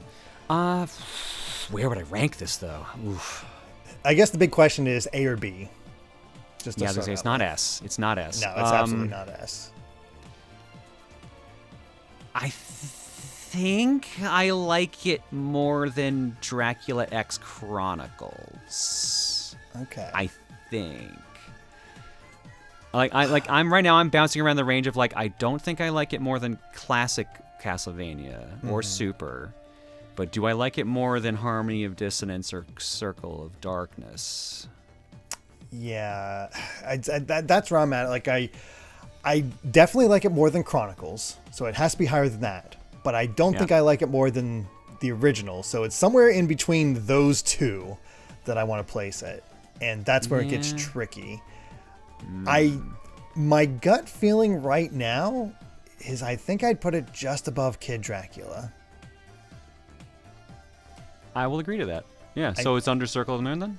Yeah, just under Circle of the Moon. Yeah, I'll put it there. Because I watched a friend play through it earlier this year, and there was a lot more BS in that game than I remember there being. Because he was stuck on, I think it was stage 5. He had to do, a long group of stages with, barely any checkpoints, and then he had to fight, I think, Frankenstein's monster, which has, a ridiculous fight. Yeah, it's definitely a bit tricky. But, I feel like that's nice middle of the road aspect right there where I kind of put it. So now it's time to get weird. Castlevania Judgment, another one that's judged very much so on its art style. Hello Death Note, I forget the author, the artist's name, but this is absolutely that artist, because they made Simon Light. He's straight up got the same haircut and face. Yeah, it's right there. It is so obvious. I believe Maria is the one who looks like Misa from that, and you just got the whole lineup. And some of the designs work, some of them don't. But I have played through Yeah, basically I played through all the arcade modes and saw all the endings, especially with even the second ones, just to see all of that single player. There's a lot of content in this game for being an arena so fighter. much content for a fighting game. I guess we should clarify this. This is a fighting game. Yeah, it's an arena fighter, kind on of like, the I guess, Wii. Power Stone. Yeah, it's so odd. And it is fun. Yeah. But it's not something I think I'd go to a lot. This is the best way I can sum this up. It is weird as heck. It is extremely goofy and broken as a fighting game, but it has a weird charm to it. It does. Like, I can't hate it. I have fun with it, but it's weird, and it definitely butchers a lot of characters. Like, what the heck's up with Grant? It does. And, Grant's design. Grant's Grant's design, and then just Maria's whole vibe. Look, I like how goofy Maria is, although I gotta admit the obsession with being like, even the vampires are bigger than mine is a little too much. Yeah, I think the rest of it would be fine. So it's the comparison that she's always making. It's just like, no. Yeah. This is the cheesiness that I like from Rondo, but like up to 11. So I enjoy it on the cheesiness and it just being like a fun thing, but it is definitely not a Castlevania game, other than the fact it has a roster from basically the entire series. Yeah. So it is dumb fun if you find friends that also like dumb fun, and if the gameplay clicks with you, then hey, there's a lot of single player content here to go through and stuff to unlock, and the music is really good. Yep. There's some great remixes in this. But it's so hard to recommend otherwise, because the single player is a grind from what I remember. Multiplayer is fun, but like again, it's broken. Like basically every character is broken. It's just fun to do and fun to play. It's a good distraction, but like it's something you're probably not going to go back to that often. So my gut is leaning towards C. Yeah, that's where I'm at as well. I think I'd be more apt to play this over Legacy of Darkness. Yeah, this is definitely top C. Yeah, we'll pop it there. Time for another one I've never played. Now, I should note that Castlevania the Arcade is available to play. It's been modified. It's in such a way that it's now playable through emulation on computer. The problem is you have to get in. Yeah, the problem is I think it's only been released through if you join a specific Discord server, and you got to ask for an invite and actually get into it. And I never bothered doing that. So that's a lot of work. Yeah, it's pretty limited in how you can get into it. So it is theoretically playable, so you can check it out, and it's cool that they went through the work of doing that to be able to use your mouse to emulate the whip, because guess what, this is a kind of a shooter. It's a light gun game. Yeah, it's a light gun game, but you use a whip. Yeah, and I don't have a lot of arcades near me, so I've never really gone to a lot of arcades. I've never seen this in the wild. I'm so frustrated because I've seen this in the wild in 3 different arcades, and in every single one it's been broken. Every single one. So I don't know if that just means the parts are low quality, or it's the fact that you are actually flailing around a whip and as a result you kind of break things fast. But I've never seen a working one of these in the wild. That's a shame, because I feel like this is the dumb, goofy fun that you'd expect from it. Like, yeah, I can imagine your arm getting a little tired if you have to constantly whip. Like, I could see this getting into the C rank. Yeah, I could see that scratching the same itch that Judgment does, but like it's obviously not as goofy as Judgment. I think they play it more serious, but like still, like light gun games tend to always kind of go goofy, like the entire House of the Dead series. Yeah, for sure. So yeah, into the never played section, not for lack of trying, and it is out there. It's just tough to do. Yeah. So, oh well. Now that being said, I really love Harmony of Despair. Heck yeah, dude, let's go. Yeah. This game is awesome. It is grindy as all get out. Do not. Yes, it is.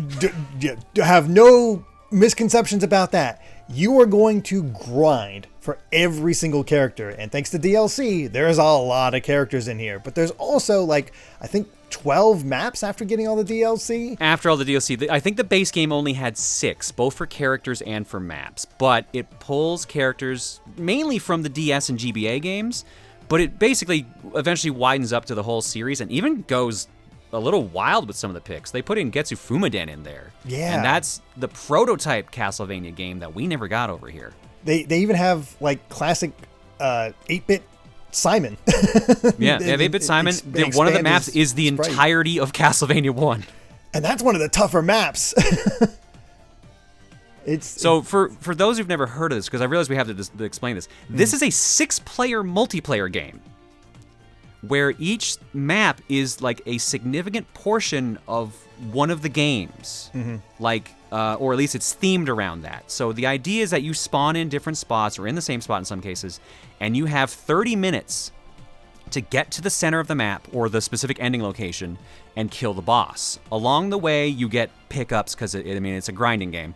You pick up different weapons, different souls, different sub-weapons, depending entirely on what character you're playing as. The roster I remember from base was Soma, Jonathan, Charlotte, Alucard, Shanoa was in base? I think Shanoa is in base because there's maps that specifically have her magnet ability where she can launch herself. And I'm trying to remember who the 6th one is. I'm blanking on the 6th one. Did I say? I said Alucard. I can't remember because when I didn't play it at launch because I was like, I heard it's grindy, and I didn't have a lot of friends to play with because, to be honest, its appeal is limited if you're just playing by itself. You can still have fun, but it's not as enjoyable.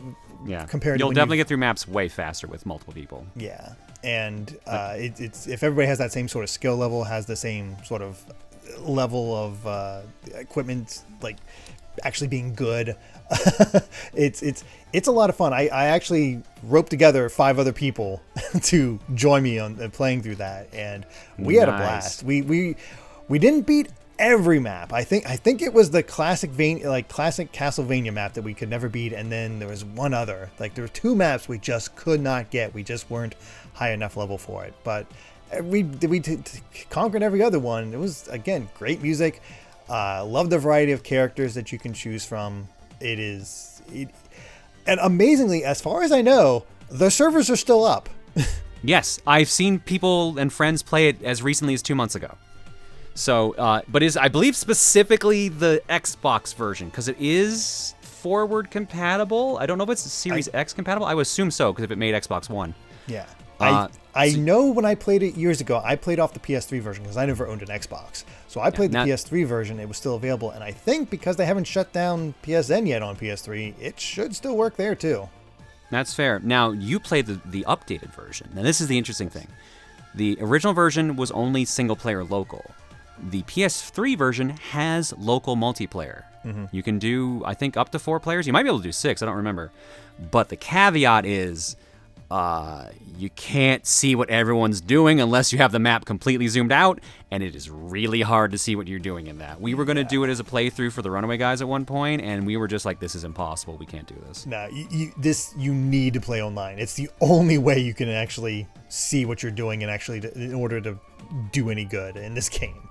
That being said, I really hope this gets ported at some point just to keep it current. Yeah, I would love to see. This would be great on the Switch. Oh yeah, this would be fantastic on the Switch, or whatever Switch 2 is going to be, and like a PC port would be fantastic. Oh yeah, I'd love it. I looked up the list here too, so I found everything here. So it is only 5 characters out of the gate. It looks like, unless Wiki's lying to me. So Alucard, Soma, Jonathan, Shanoa, and Charlotte. DLC characters that were added were Yoko and Julius from Aria and Dawn, Maria and Richter from Rondo, 8-bit Simon Belmont, and Getsufuma from Getsufuma Den. And then they added another. The game came out with 6 right out of the gate and had 5 DLC stages as well. Nice. Ancient Egyptian Pyramid area, the Symphony of the Night Underground area, Symphony of the Night's Beelzebub area based off the beginning, the 8-bit map, and the Getsufuma Den map. So like it had a solid amount of content, and keep in mind, like 30 minutes for most stages if you're playing solo, so it's dense. Yeah. And then also grinding out your weapons. You will play it a lot because there's just in a lot of ways it's a kind of Vampire Survivor, except not as shooty. It's just doing your classic Castlevania thing and just you feel good getting more powerful. I think this is an easy B. As far as where in B, honestly, I love this thing. It's a lot of fun, especially if you get it in the right conditions. I might have put it. It's on the upper end. Yeah.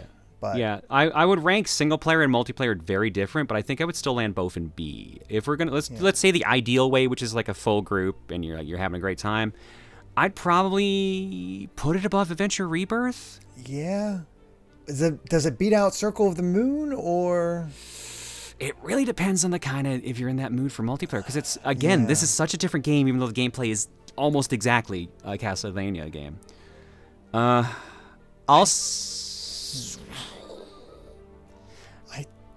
I almost want to put it a high B if I'm gonna say past Circle. Yeah, if it gets past Circle, it almost feels like it needs to get past Harmony of Dissonance. Yeah. And I definitely like it more than Curse. So, you know what? I'm just gonna put it as the highest B. Yeah, I'm actually okay with that, because it really is just a ton of fun if you get a good group together, and you're all prepared for it. Otherwise, if you start from fresh, you're gonna be grinding as a group for a while. But once you get that rotation of just like, I have good weapons, I have good items to follow up on, I know what I'm doing, it just clicks.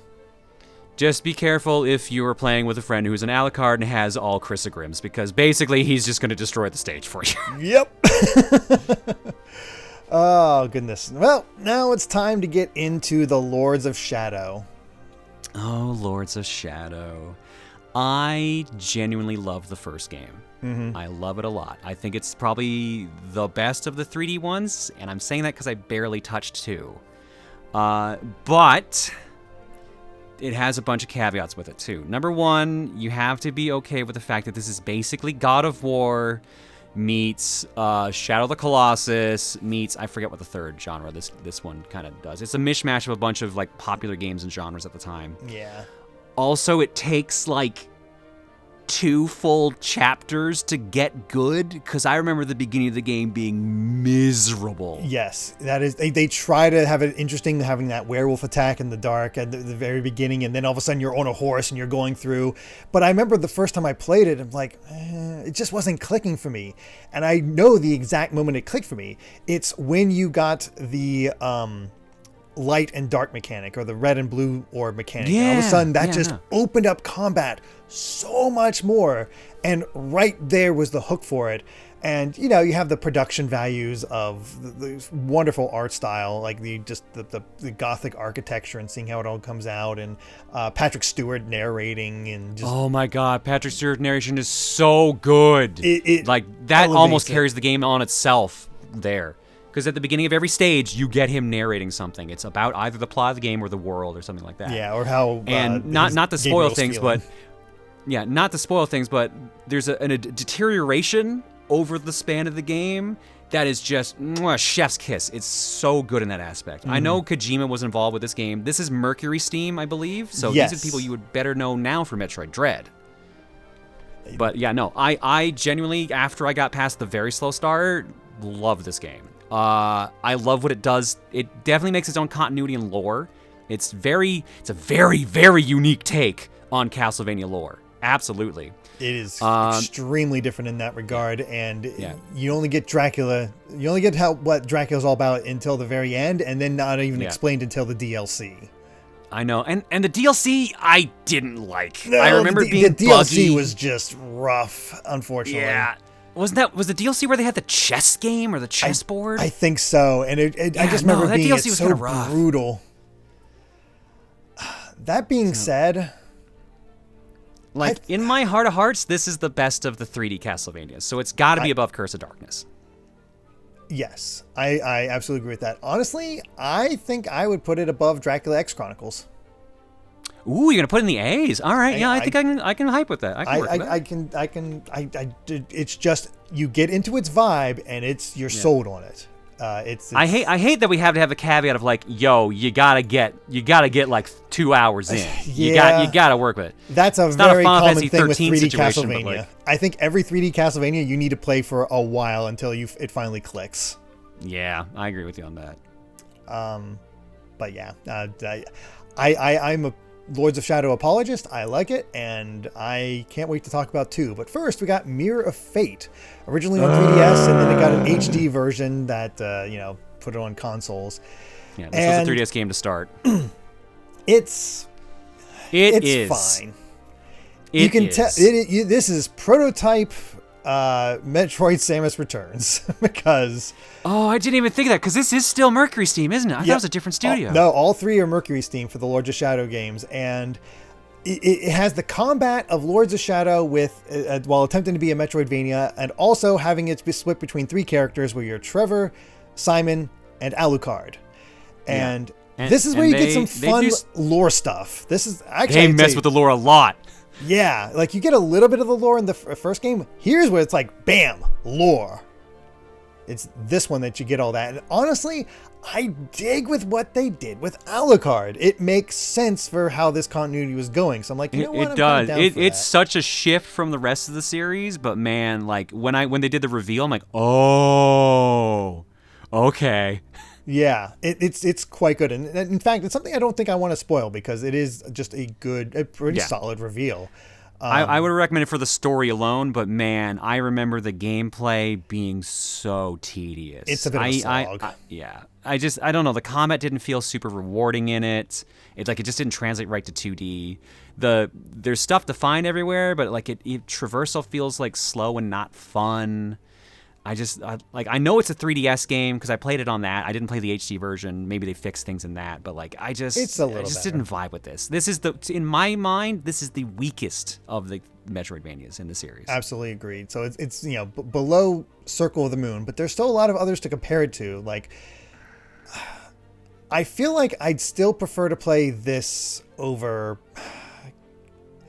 I have a rough time with Castlevania Chronicles and Dracula X, so I feel like I'd still prefer to play this over that. But then I look at Belmont's Revenge and I feel like what's that? I almost want to put this in C. I feel like this is the C game, but like a high C, low B. Like it's still a serviceable Metroidvania. It's just average. Yeah. Know what? No, I'm. The more I think about it, the more you're right. The story carries it quite a bit, but it's also kind of a nothing ending. Yeah, by the time you get to it. Because they had to try to play into Lords of Shadow 2 off of Shadow 1. Yeah. And based on how Shadows 1 ends, a little tricky. Yeah. So you've never... How much have you played of Lords of Shadow 2? This is the problem. I've seen the very beginning, and I've seen some of the cooler set pieces later on, but I've not played through this. And I feel bad because I've heard really good things about this. John, I insist that you play this at some point because... This is my favorite 3D Castlevania. I had a feeling the way things were ramping up. Okay. This is because again, terrible opening. Like you get a really exciting set piece to start out with. But it's also it's very much guided. It also plays into the Shadow of the Colossus stuff to some degree, but it's a little bit better. There's a little bit of like kind of groan-worthy nods to like the what is a man type stuff. And then you have the intro where, okay. Major spoiler for Lords of Shadow. Yeah, a big one here. Flash it on the screen, I guess. Yeah, just skip ahead a little bit. Gabriel Belmont becomes Dracula. In Lords of Shadow 2, you're still playing Gabriel. You're Dracula. But at the end, you are far in the future and incredibly weak, so you need to regain your powers as Dracula. And it is... Because of you being weak, you have to have these stealth sections, but you're able to turn into rats and you're able to, hide in shadows and stuff, which is neat in itself, but you're Dracula and you're hiding from these mechanized guys that can kill you instantly if you fail to hide from them. It ruins the first impression immediately. And a lot of people stop there. I remember too, like I was so blown away by the end of Lords of Shadow because the reveal that we basically reveal, like it's in like it cuts to modern time, and I'm just like that's so cool. And then I remember when Shadows 2 came out, there was like this weird mini controversy about it. Like there was something about the beginning of the game. People were very it's up because in you arms have at the very beginning. The way Patrick Stewart's character has you revive as Dracula is that he feeds you to a family. He feeds a family to you, so it has that first person of Gabriel, your hero, eating people, like sucking their blood, and it's pretty brutal.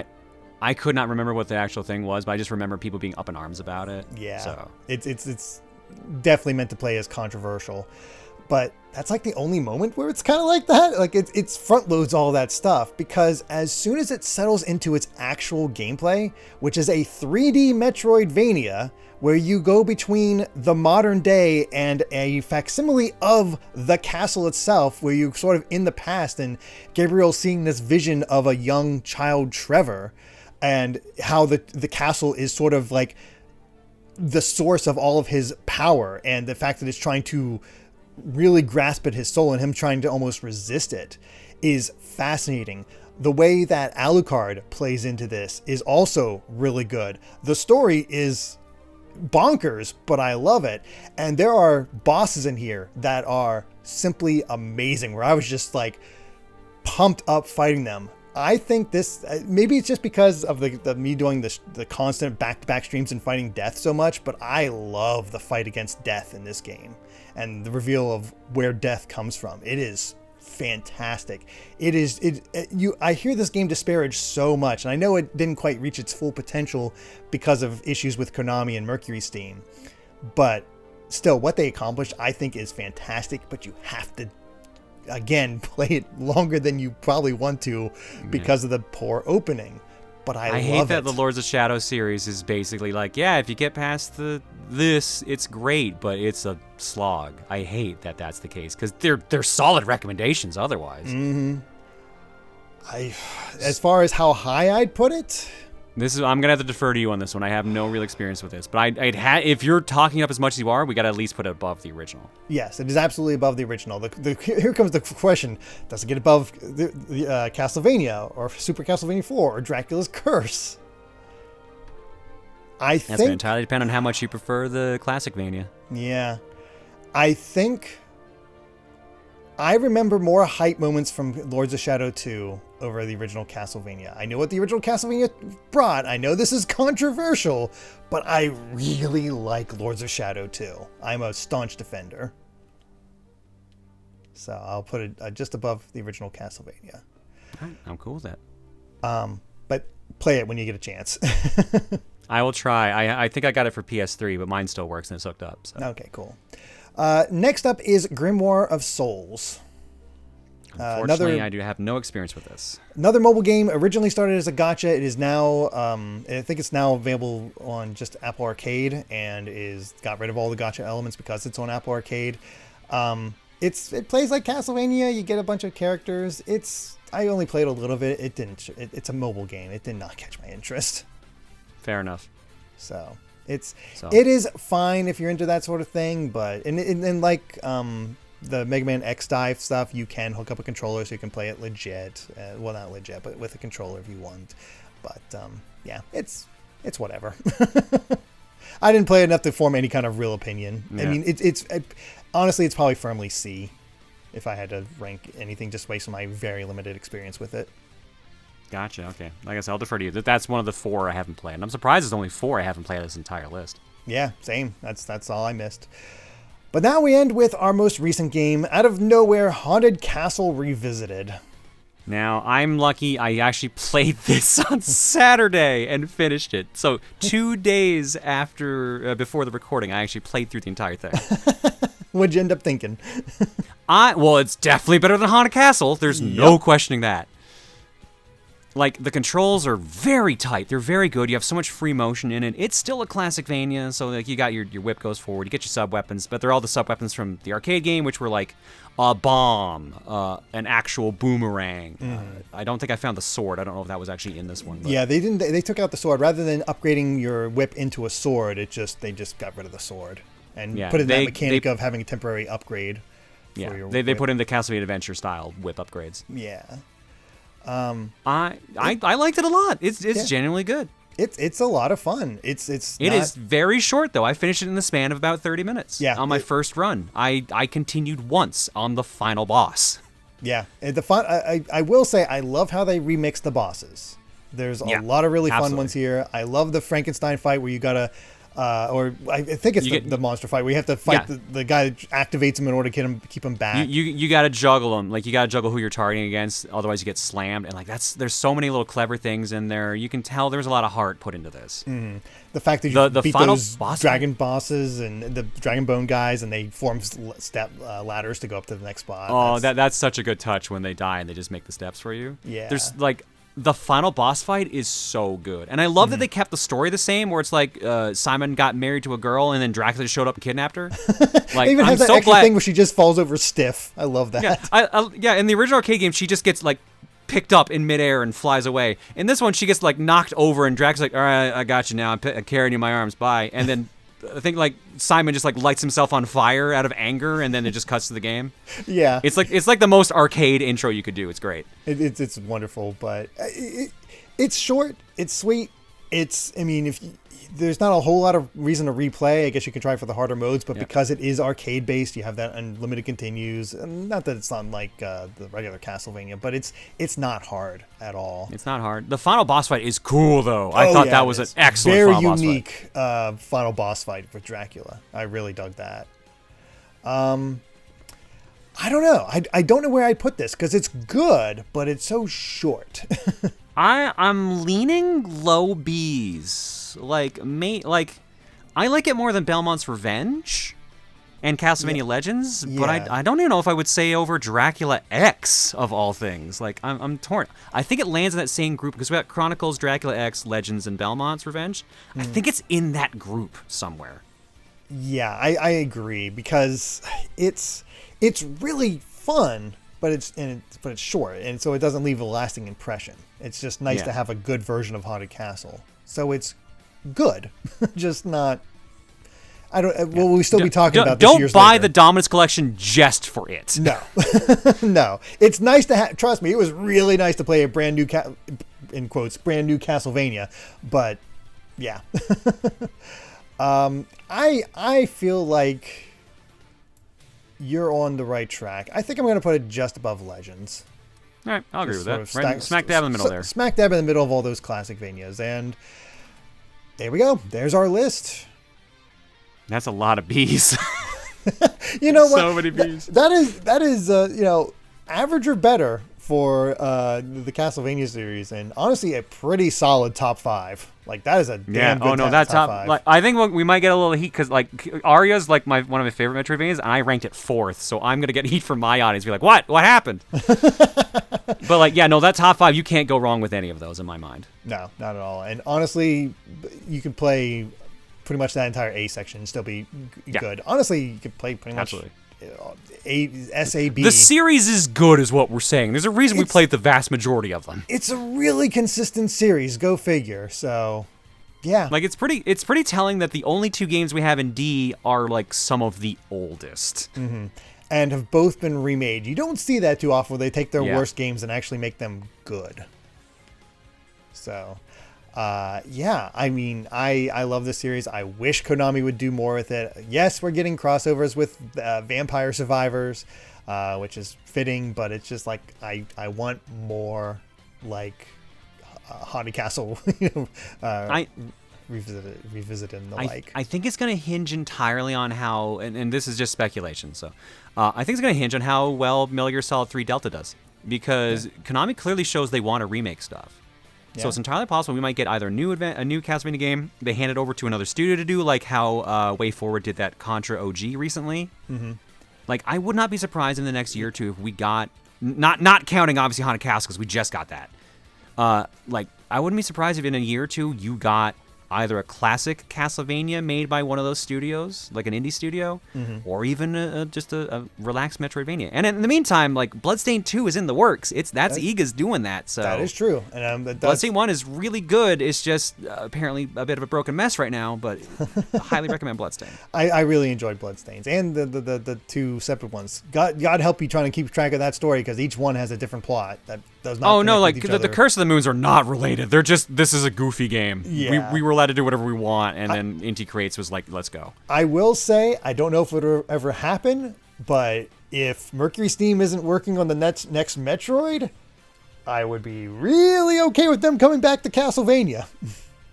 I think Nintendo's going to keep a tight chain on those. But I wouldn't mind if they tip back to Castlevania, because like now they've shown they know what they like. Their Metroidvania chops are definitely a lot stronger than they were when they did Mirror of Fate. Mm-hmm. I would love to see what they do now.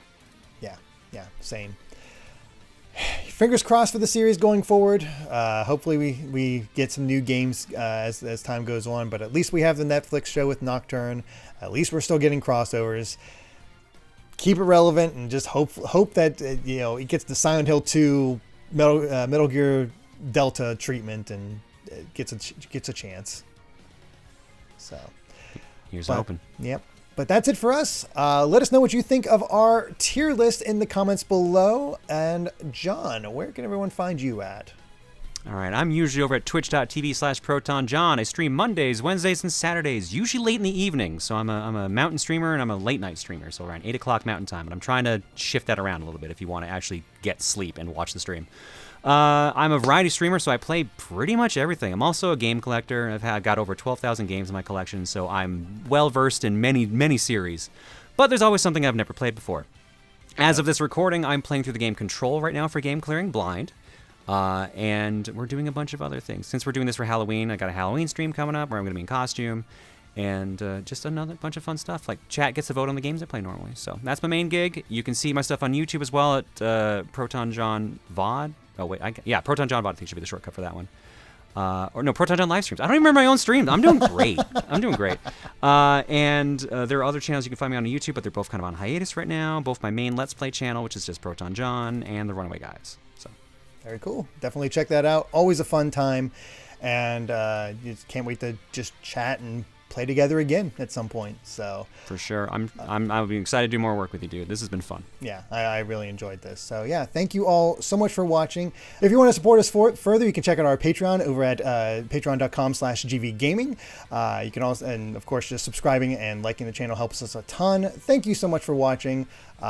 Indulging us by us talking about Castlevania for I think 2 hours almost. No, this has been a long one. Yep. Also, make sure to in the comments tell us like what your ranking is. What's your top? What's your S ranks? I want to know. Are you agree with us, or are you going to be very mad at us? I want to know. Yeah, exactly. How mad are you at us? That's the big question here. So yeah, thank you all so much for watching, and until next time, bye. Take it easy, everybody.